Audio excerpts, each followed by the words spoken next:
Woody has now arrived at Toy Story Land, and we have the first images of this, and also have the new monorails just been confirmed literally yesterday as I was about to shoot the show. So we've got that and more news coming up this week on What in the World.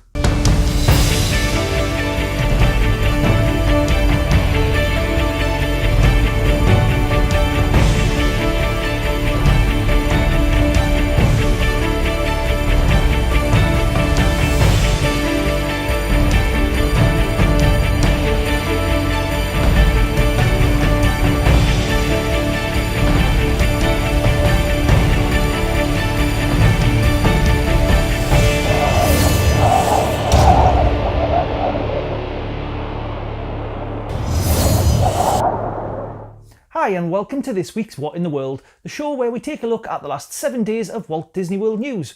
Now we have no Magic Kingdom and no Epcot news this week, so let's just move on straight with Hollywood Studios.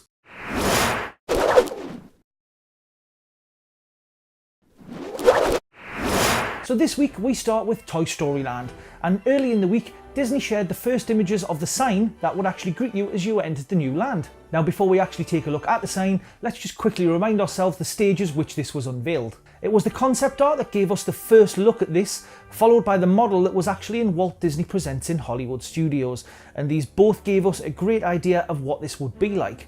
Now when we look at the photo this week, we can see it's exactly as expected and it looked great. Now the only thing missing, as we see in both the concept art and the model, was the Woody figure that was standing right next to it. As it turns out, the 20-foot tall Woody character appeared overnight, finishing the marquee and giving a little tip of his hat, which by the way measures 7 foot brim to brim. Disney did release some more pictures of this from behind the actual fence, and then obviously once people were in the park, we did get some pictures looking over the fence at this as well, where we can see Woody peeking out. I'm sure you'll agree this will be great to see in person when the new land opens on June 30th. Now just down the block from Toy Story Land, we have Star Wars Galaxy's Edge, and it seems this week Disney has installed a small forest right on the beam that runs across the top of the brand new tunnel entrance. Now for those of you that haven't been in the park for a while, this is in the new Grand Avenue area, which is also home to the Baseline Tap House and right next to the Muppets courtyard. This was what the area used to look like a couple of months ago prior to the trees arriving, and then we can see it from this week with all of the trees blocking the sights and sound of the Galaxy's Edge construction.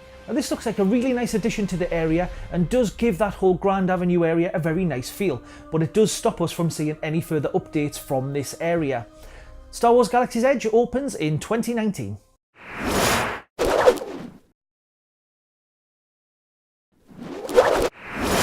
This week we'll start our Animal Kingdom news with a quick update about Up a Great Bird Adventure. Now this week, the new show which has replaced Flights of Wonder had its first official showings, and we did have a look at the first footage from this in last week's show, which I will put a link up to if you guys want to see that. Now this week new signage has been installed which should make people more aware of the change to this new show. Let me know in the comments if you've seen this new show and what you think about it. Now last week we also talked about Donald's Dino Bash and the construction updates going on around Dino Land USA, and this week we have 2 more pieces of news in relation to this. First up we have concept art which shows us some of the meet and greets that will be happening in the area. Now in this concept art we get to see Chip and Dale in their new dinosaur costumes, which we had already seen in the original concept art, but this time there are also new pieces of concept art showing meet and greets for both Scrooge McDuck and Launchpad McQuack. Now also in an interview with the Orlando Sentinel, Mark Renfrew, who is the Disney Parks Live Entertainment Manager, he said the changes will have a slightly temporary feel but are a permanent addition.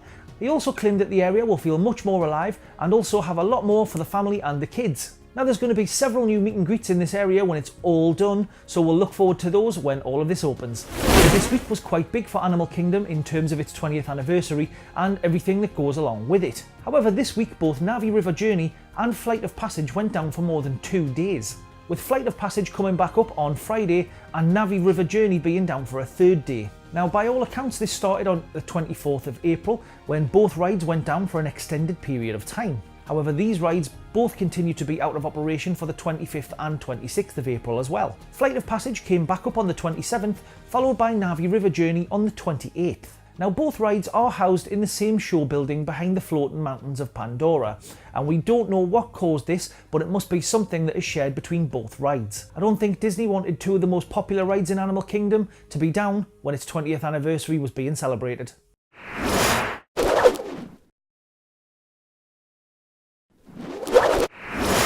So last week we spoke about the rumours that a new monorail fleet might be coming to Walt Disney World. On Saturday, Disney Imagineering legend Bob Gurr was speaking at a conference about Walt Disney's journey from the 1964 World's Fair right up to Epcot. He was asked about the ongoing rumours of a new monorail fleet coming to Walt Disney World, to which his answer was to call the current Mark VI fleet duct tape monorail. He also noted the current fleet was past its intended end of life date and also confirmed that the contracts were out to Bombardier, as we spoke about last week. In case you missed last week's show, Bombardier is a Canadian firm who actually built the current fleet of Mark VI monorails. Here's a snippet of the panel. Do you think that we will see a new monorail system here at the parks in Florida within the next 3.5 years? Machines do not last forever. You typically design them in the transportation industries for 20 years service. We're closing into the 30 year of service here, but I kind of call this the duct tape monorail. No, there is contracts are underway. You will see it. If everything works right, it will be the same company, Bombardier, which built our current version.